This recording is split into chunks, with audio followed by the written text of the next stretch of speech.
95 news ప్రతిక్షణం ప్రజాక్షేమం కోసం bulletin ముందుగా హెడ్లైన్స్ చూద్దాం. ఈటెల రాజేందర్తో తనకు ఎలాంటి విభేదాలు లేవన్న మాజీ ఎంపీ జితేందర్ రెడ్డి తెలంగాణ ఉద్యమ కాలం నుండి సహచరులమని వెల్లడి.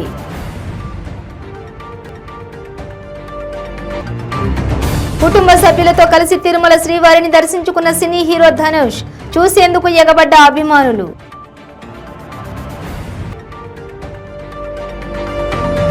మహబూబాబాద్ కలెక్టరేట్ సమీపంలో ఉద్రిక్తత, కలెక్టరేట్ వద్ద గుడిసెలు తొలగించిన రెవెన్యూ అధికారులు.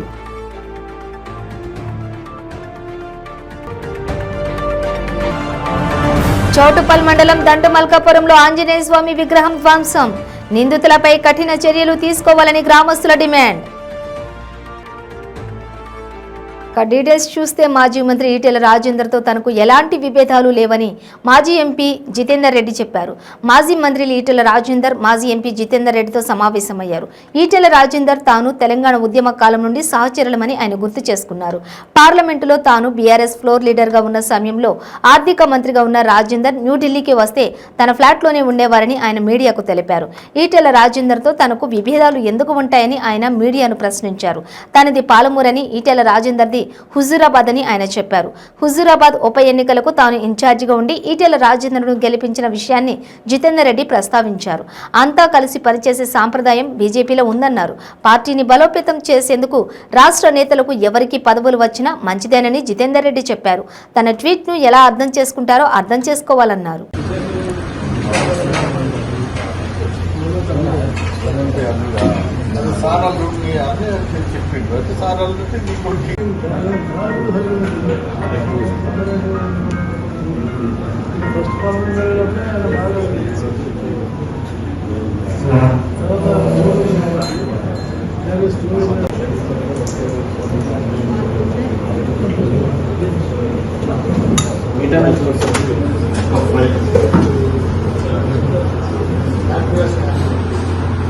మా ఫాదర్ ఇక్కడ నుంచి 23 ఏళ్ళు అయింది. తమిళ్ ఇండస్ట్రీలోని స్టార్ హీరోలుగా కొనసాగుతున్న వారిలో ధనుష్ ఒకరు. సినిమాకు గ్యాప్ లేకుండా వరుసగా చేసుకుంటూ అభిమానులను ఆకట్టుకుంటున్నారు ధనుష్. బ్యాక్ టు బ్యాక్ సినిమాలతో బిజీగా ఉండే ధనుష్ తాజాగా తిరుమలలో సందడి చేశారు. కలియుగ దైవం వెంకటేశ్వరుడిని దర్శించుకున్నారు ధనుష్. కుటుంబ సభ్యులతో కలిసి శ్రీవారిని దర్శించుకున్నారు. ధనుష్ ను చూసేందుకు అభిమానులు ఎగబడ్డారు. శ్రీవారిని దర్శించుకున్న ధనుష్ కు అర్చకులు వేద ఆశీర్వాదం అందించారు. అలాగే ఆలయ అధికారులు పట్టు వస్త్రాలతో సత్కరించి స్వామివారి తీర్థ ప్రసాదాలను అందజేశారు.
మహబూబాబాద్ కలెక్టరేట్ సమీపంలో ఉద్రిక్తత నెలకొంది. కలెక్టరేట్ సమీపంలోని సర్వే నంబర్ 255/1లో 6 ఎకరాల భూమిలో నిరుపేదలు వేసుకున్న గుడిసెలను రెవెన్యూ మున్సిపల్ అధికారులు తొలగించారు. పోలీస్ భారీ బందోబస్తు మధ్య గుడిసెలను తొలగించారు. వామపక్ష పార్టీల ఆధ్వర్యంలో నిరుపేద మహిళలు అడ్డుకున్నారు. పోలీసులపై కర్రలతో దాడికి గుడిసెవాసులు యత్నించారు. మహిళలకు పోలీసులకు మధ్య తోపులాట జరిగింది. మహిళలు భారీ సంఖ్యలో తరలివచ్చారు. ఆందోళనకారులు గుడిసెల వైపు వెళ్లకుండా పోలీసులు అడ్డుకున్నారు. పోలీసులను నెట్టేసి వెళ్లేందుకు యత్నించారు. తోపులాటలో పలువురు మహిళలు క్రింద పడ్డారు. ఉద్రిక్తతకు దారితీయడంతో అరెస్ట్ చేసి స్టేషన్ కు కూడా తరలించారు. 4 నెలల క్రితం కలెక్టరేట్ వద్ద ప్రభుత్వ ప్రైవేట్ స్థలంలో వేలాది గుడిసెలు వెలిశాయి.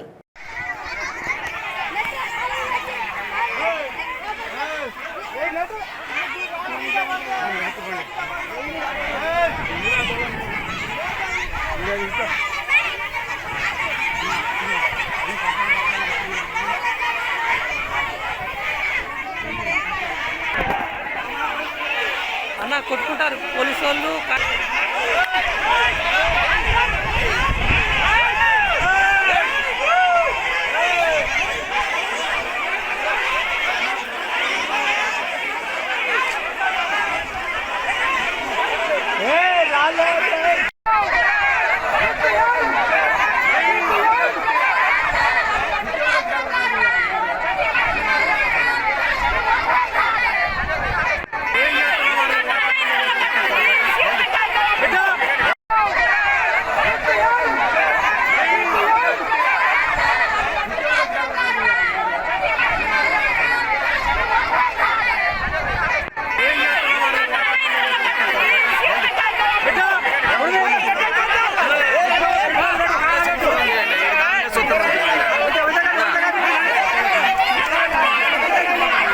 యాదాద్రి భువనగిరి జిల్లా చోటుప్పల్ మండలం దండుమల్కాపురం గ్రామ జాతీయ రహదారి పక్కనే ఉన్న శ్రీ పంచముఖ ఆంజనేయ స్వామి దేవాలయంలో అర్ధరాత్రి గుర్తు తెలియని దుండగులు పంచముఖ ఆంజనేయ స్వామి విగ్రహాన్ని ధ్వంసం చేశారు. దీంతో ఆలయ సభ్యులు పోలీసులకు సమాచారం ఇవ్వగా సంఘటన స్థలానికి చేరుకున్న పోలీసులు దర్యాప్తు చేస్తున్నారు. ఆలయ నిర్మాణకర్త రామరెడ్డి మాట్లాడుతూ గతంలో కూడా ఆలయంలో హుండీ చోరీ జరిగిందని, కానీ ఇలా విచక్షణ రహితంగా విగ్రహాన్ని ధ్వంసం చేయలేదని, ఈ చర్యలకు పాల్పడిన వారిపై పోలీసులు కఠిన చర్యలు తీసుకోవాలని గ్రామస్తులు డిమాండ్ చేశారు.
నిర్మల్ జిల్లా బాసర శ్రీ జ్ఞాన సరస్వతి ఆలయంలో గురు పౌర్ణమి ఉత్సవాలు ముగిశాయి. వేదవ్యాస మహర్షికి అభిషేకం అనంతరం ఎమ్మెల్యే విఠల్ రెడ్డి అమ్మవారికి పట్టు వస్త్రాలు సమర్పించారు. గురు పౌర్ణమి సందర్భంగా వేదవ్యాస మహర్షి ఆలయాన్ని ఆలయ అధికారులు పువ్వులతో ముస్తాబు చేశారు. పూర్ణాహుతి చేసి భక్తులకు తీర్థప్రసాదాలు అందజేశారు.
నరసింహ గారు పంతులు కొంచెం జరగండి.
జిల్లా స్థాయి స్పందన కార్యక్రమాన్ని ప్రకాశం జిల్లా దర్శిలో నిర్వహించారు. ఈ కార్యక్రమానికి జిల్లా కలెక్టర్ దినేష్ కుమార్, దర్శి ఎమ్మెల్యే మద్దిశెట్టి వేణుగోపాల్ మరియు జిల్లా ఉన్నతాధికారులు పాల్గొన్నారు. ఈ సందర్భంగా కలెక్టర్ మాట్లాడుతూ ప్రజలు అనేక సమస్యలపై ఆర్జీలు ఇవ్వడానికి సుదూర ప్రాంతాల నుండి జిల్లా హెడ్ క్వార్టర్స్ కు వ్యయ ప్రయాసాలు పడి రావాల్సి వస్తుందని, వారి సమస్యలు పరిష్కరించడానికి ప్రతి నియోజకవర్గంలో స్పందన కార్యక్రమం నిర్వహిస్తున్నామని తెలిపారు. ఇప్పటికీ 300 ఆర్జీలు వచ్చాయని, సత్వరమే వాటిని పరిష్కరిస్తామని తెలిపారు.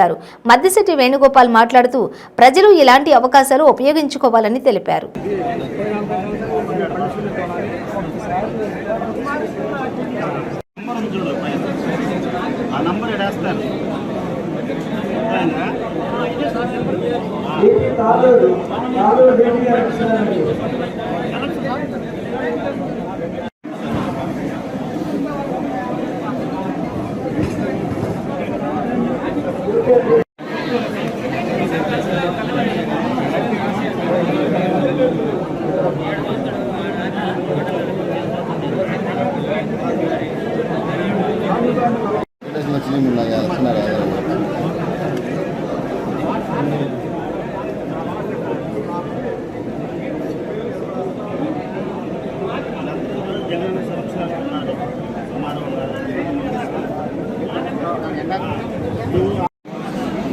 ఇచ్చాను సార్, పిల్లలు కదా సార్ ఇబ్బంది పడుతున్నాం సార్, లేకపోతే ఆవేశం రాదు సార్.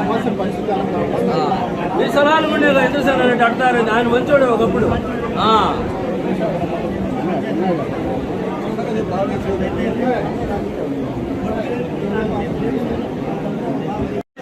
స్టేషన్ నోటు తెప్పిస్తారు, ఈ సెక్షన్లు చూడండి.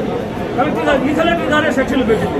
మీరు అరెస్ట్ చేయించారు, మరి అరెస్ట్ చేయించారా? ఆర్ఆర్ రికవరీ ఏమైనా చేశారా మీరు? ఇదిగోండి సార్, ఆర్ఆర్ రికవరీ కూడా ఉంది. ఏమైనా చేశారా మీరు? అర్థంగా నేనేం చేస్తాను సార్, ఆదేశం ఏంటి? నోటు ఉంటేనే పిలుస్తున్నారు స్టేషన్లో, నోట్లు ఉంటేనే, వాయిదా భాగం ఉంటే. 3 సెక్షన్లు పెట్టారు, 3 సెక్షన్లు పెట్టారు. అరెస్ట్ చేయాలి. 22 రోజులు తిరిగాడు, తిరిగి ప్యాంటు స్పీడ్ బయలు తెచ్చుకున్నాడు సార్ ఆయన.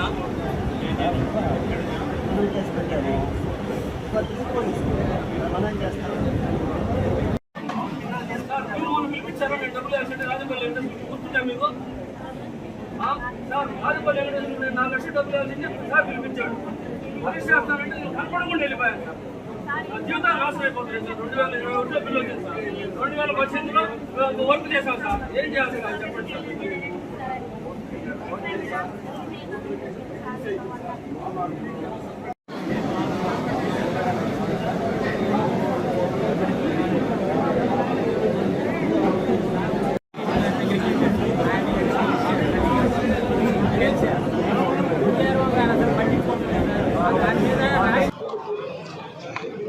జగనన్నకి చెబుదాము అనే కార్యక్రమం, అంటే ఈ స్పందన గ్రీవెన్స్ అని దీనికి ముందు చెప్పిన వాళ్ళు, ఈ కార్యక్రమము దర్శి నియోజకవర్గంలో ఇది సెకండ్ రౌండ్ ఈ సంవత్సరాలు మనం పెట్టడం జరిగింది.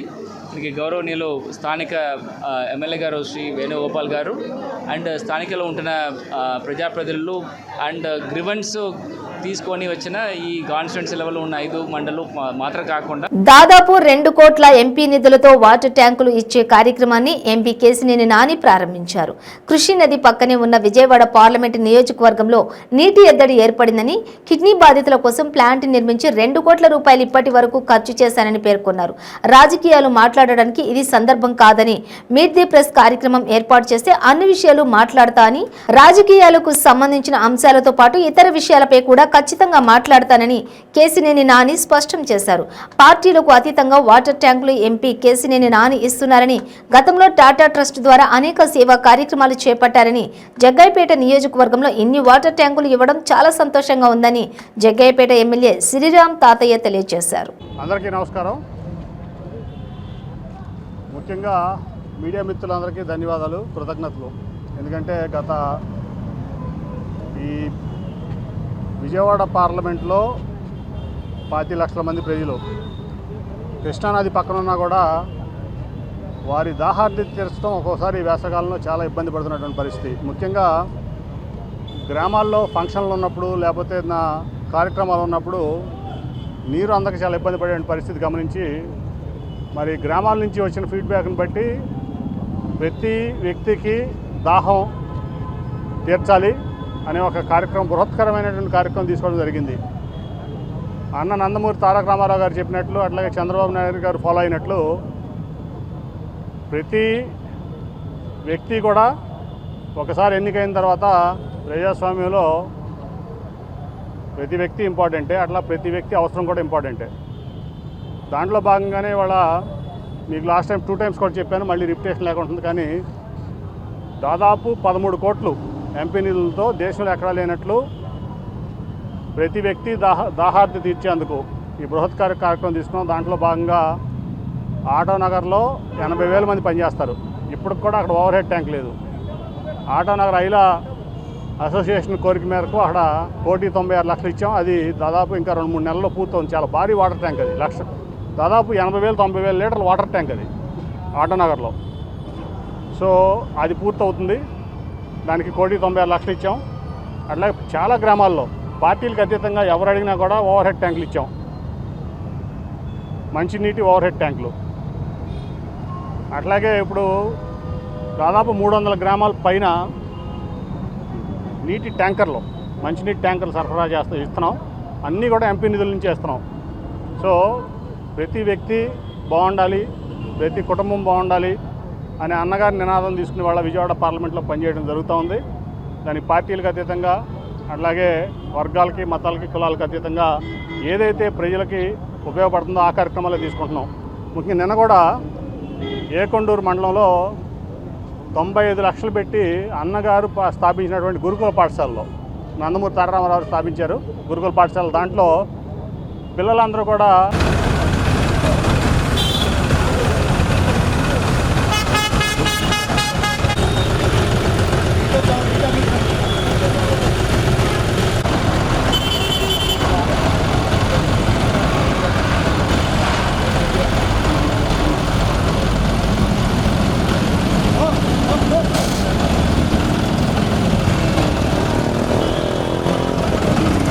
ఆదిలాబాద్ జిల్లాలో ఆదివాసీ తోటి తీగకు చెందిన కుడిమేత జంగాయిపై లైంగిక దాడి చేసి అత్యాచారానికి పాల్పడిన దుండగుడును వెంటనే ఉరితీయాలని డిమాండ్ చేస్తూ ఆదివాసీ తోటి మహిళా సేవా సంఘం కొమరం రమణ ఆధ్వర్యంలో ట్యాంకు బండపై కొమరం భీం విగ్రహం వద్ద కొవ్వొత్తులు వెలిగించి నిరసన తెలియజేశారు.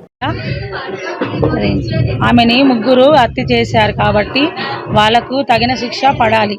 వాళ్ళ జైలు చేసిండ్రో ఆమె కూడా అట్లనే చెయ్యాలి. కాకపోతే ఆమెను కూడా విధంగా ఆమెనంతా ఇది ఘోరంగా చేసిండ్రో వాళ్ళని కూడా అంత ఘోరంగా చేసి వాళ్ళని చంపాలా, వాళ్ళని ఉరి తీయాలా. అది కాక లేకపోతే మేమే ఆడళ్ళమే కలిసి మాకు వదిలిపెట్టేస్తే మేము ఆ శిక్ష మేము చేస్తాం. మేము వాడికి ఎట్ట చేయాలో అట్ట చేస్తాం. చీరుతాం మంచిగా 7 కాడికి. పిల్లల్ని కూడా వదిలిపెడతలేరు. ఆడకావులు మాతోటి ఒక ఆదివాసి మా స్త్రీలు అందరూ ఏం కొడుతున్నారంటే ఇంకోసారి ఏ అమ్మాయికి ఇలా జరగకుండా అతనికి ఉరి తీయాలని మా ఒక ఆడవాళ్ళందరూ మనవి. మా తోటి ఆదివాసికి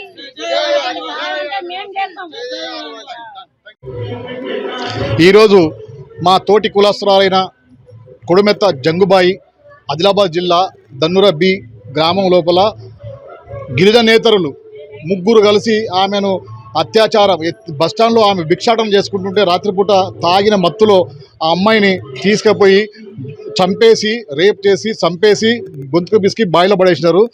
దానికి పోలీసు వాళ్ళు స్పందించి తొందరనే వాళ్ళకు శిక్ష పడేటట్టు అంటే జైల్లో వేసినారు. కానీ మా ప్రధానమైన డిమాండ్ ఏంటంటే హత్య చేసిన వాళ్ళు ఎవరైతే ముగ్గురు ఉన్నారో వాళ్ళు గిరిజన నేతలు కాబట్టి వాళ్ళకు వెంటనే ఈ శిక్ష రాజ్యాంగంలో ఏది ఉంటుందో అది వెంటనే అమలు చేయాలనేది మేము ఇలా మా తోటి కులస్తులం రంగారెడ్డి జిల్లా హైదరాబాద్ జిల్లా అందరం కలిసి మా కొమరం భీము ఆదివాసీ ముద్దుబిడ్డైన కొమరం భీము విగ్రహం దగ్గర మేమందరము నిరసన కొవ్వొత్తులతో వెలిగించి నిరసన వ్యక్తం చేసినాం. కాబట్టి మీ మీడియా మిత్రులు కూడా చెప్పేది ఏంటంటే ఇదంతా ఒక మా తోటి జాతి మొత్తం తెలంగాణలో ఎక్కడెక్కడ ఉన్నారో వాళ్ళందరూ ఈరోజు 7 o'clock అందరూ 7 గంటలకు చేస్తున్నారు కాబట్టి మేము కూడా చేసినాము. ఆమె ఆత్మ శాంతించాలని మేము కోరుకుంటూ మీ అందరికీ ధన్యవాదాలు.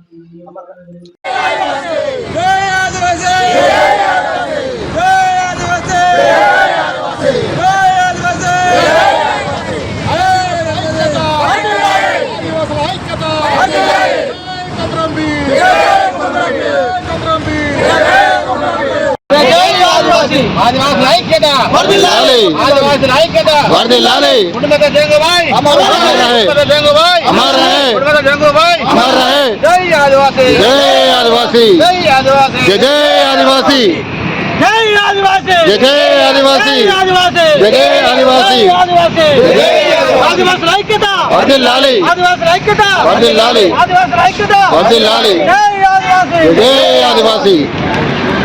ఈరోజు తెలంగాణ రాష్ట్రం సిద్ధించి 10 సంవత్సరాలు గడుస్తున్నప్పటికీ పేదవారికి సొంతింటి కల నెరవేరనే లేదని రైతు సంఘం రాష్ట్ర ప్రధాన కార్యదర్శి టి సాగర్ విమర్శించారు. అర్హులైన వారికి అందరికీ 2 పడకల గదుల ఇళ్లు నిర్మించి ఇవ్వాలని డిమాండ్ చేస్తూ సోమవారం రోజు ప్రజా సంఘాల పోరాట వేదిక ఆధ్వర్యంలో నారాయణపేట జిల్లా కేంద్రంలో కలెక్టరేట్ ముందు జరిగిన ధర్నాకు ముఖ్య వక్తగా రైతు సంఘం రాష్ట్ర కార్యదర్శి టి సాగర్ హాజరే ప్రసంగించారు. నారాయణపేట పట్టణంలోని చాలా మంది నిరుపేదలు సొంత ఇళ్లను కట్టుకునే స్తోమత లేక కిరాయి ఇళ్లలో బ్రతుకుతున్నారని ఆవేదన వ్యక్తం చేశారు. కుటుంబమే లేని మన ప్రధాని మోడీకి 467 కోట్లతో సొంతిల్లు నిర్మించుకున్నారు. తెలంగాణలో ప్రధానమంత్రి ఆవాస్ యోజన ద్వారా పేదలకు ఎందుకు ఇళ్లు నిర్మించి ఇవ్వడం లేదని ప్రశ్నించారు. సొంతింటిగా జాగా ఉన్న వారికి ఇంటి నిర్మాణంకు రాష్ట్ర ప్రభుత్వం 5 లక్షల రూపాయలు, కేంద్ర ప్రభుత్వం 10 లక్షల రూపాయలు ఇవ్వాలని కోరారు.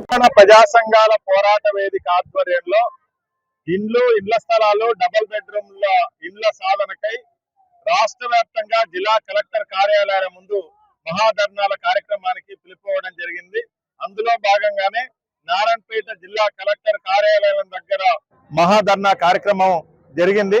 ఈరోజు తెలంగాణ ప్రభుత్వం ఎన్నికల్లో మేనిఫెస్టోలో పెట్టి హామీ ఇచ్చింది. పేదలందరికీ 125 గజాలలో డబుల్ బెడ్రూమ్ ఇళ్లు కట్టిస్తానని చెప్పింది. కానీ రెండోసారి అధికారంలోకి కూడా వచ్చారు. ఈరోజు మళ్ళీ ఎన్నికలు కూడా వస్తున్నాయి. 9.5 సంవత్సరాలు పూర్తయినాయి. ఇప్పటికి కూడా కేవలం 3 లక్షల ఇండ్లు మాత్రమే రాష్ట్ర వ్యాప్తంగా నిర్మాణం చేశారు. అర్హులైనటువంటి పేదలు తెలంగాణ రాష్ట్ర వ్యాప్తంగా 30 లక్షల మంది ఉన్నారని సమగ్ర కుటుంబ సర్వేనే తేల్చింది. కానీ అనేక జిల్లాలో డబుల్ బెడ్రూమ్ల ఇండ్ల నిర్మాణం పూర్తి కాలేదు. కొన్ని జిల్లాలో అసలు చేపట్టనే లేదు. నారాయణపేట లాంటి జిల్లాలో ఒక్క డబుల్ బెడ్రూమ్ ఇల్లు కూడా నిర్మాణమైనటువంటి పరిస్థితి లేదు. అందుకనే అర్హులైనటువంటి పేదలందరికీ డబుల్ బెడ్రూమ్ ఇండ్లు నిర్మాణం చేసి ఇవ్వాలని చెప్పి మొదటి డిమాండ్. రెండవది, ఇప్పటిదాకా కాలేదు. ఇప్పుడు హడావుడిగా గృహలక్ష్మి పథకాన్ని రాష్ట్ర ప్రభుత్వం ప్రకటించింది. ఆ పథకంలోనే అనేక లోపాలు ఉన్నాయి. అర్హులైనటువంటి పేదలకు ఆ పథకం వర్తించే విధంగా లేదు. కాబట్టి ఆ పథకం యొక్క నిబంధనలన్నింటినీ మార్చాలి. ఎవరైతే పేదలు గుడిసెలేసుకొని ప్రభుత్వ స్థలాల్లో ఉన్నారో వాళ్ళందరికీ పట్టా ఇవ్వాలి. అక్కడే గృహ నిర్మాణానికి ఈ పథకాన్ని వర్తింపజేయాలి. అదే రకంగా పాత పట్టాలు ఉన్నటువంటి వాళ్ళు ఉన్నారు, ప్రభుత్వ స్థలం ఉంది కానీ అక్కడ వాళ్ళకి జాగా చూపేయలేదు. తక్షణం వాళ్ళందరికీ జాగా చూపేయాలని చెప్పి మేము డిమాండ్ చేస్తున్నాం. అదేవిధంగా ఇప్పుడు గృహ నిర్మాణానికి ఇప్పుడు నిర్మాణమైనటువంటి డబుల్ బెడ్రూమ్ ఇళ్లకు కూడా ఒక్కో ఇంటికి 8 లక్షల రూపాయల దాకా ఖర్చు అయింది. ప్రభుత్వ లెక్కలే అవి చెప్తా ఉన్నాయి. ఇప్పుడు 3 లక్షలతో ఎక్కడ కూడా ఇల్లు నిర్మాణం అయ్యేటువంటి అవకాశం లేదు. కాబట్టి తెలంగాణ రాష్ట్ర ప్రభుత్వం 5 లక్షలు ఇవ్వాలి. అదే రకంగా కేంద్ర ప్రభుత్వం 10 లక్షలు ప్రధానమంత్రి ఆవాస్ యోజన పథకం ద్వారా 10 లక్షల రూపాయలు ఇవ్వాలి. ఆ రకంగా అర్హులైనటువంటి పేదలందరికీ కూడా ఇండ్ల నిర్మాణానికి ఈ పథకం వర్తింపజేయాలని చెప్పి మేము కోరుతున్నాం. ప్రభుత్వం తక్షణం ఈ కార్యక్రమాన్ని చేపట్టకుండా గనక ఎన్నికలకు వెళ్తే తగిన గుణపాఠాన్ని చెప్పడానికి ప్రజలందరూ సన్నద్ధమవుతారు. బులెటిన్ ముగించే ముందు హెడ్లైన్స్ మరోసారి. ఈటెల రాజేందర్తో తనకు ఎలాంటి విభేదాలు లేవన్న మాజీ ఎంపీ జితేందర్ రెడ్డి. తెలంగాణ ఉద్యమ కాలం నుండి సహచరులమని వెల్లడి.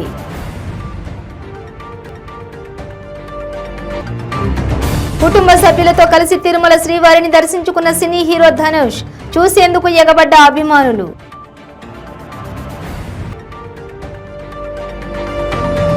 మహబూబాబాద్ కలెక్టరేట్ సమీపంలో ఉద్రిక్తత.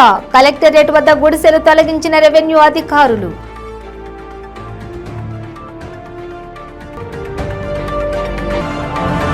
చౌటుపల్ మండలం దండుమల్కాపురంలో ఆంజనేయ స్వామి విగ్రహం ధ్వంసం. నిందితులపై కఠిన చర్యలు తీసుకోవాలని గ్రామస్తుల డిమాండ్. ఇవి బులెటిన్ డీటెయిల్స్. చూస్తూనే ఉండండి 95 న్యూస్.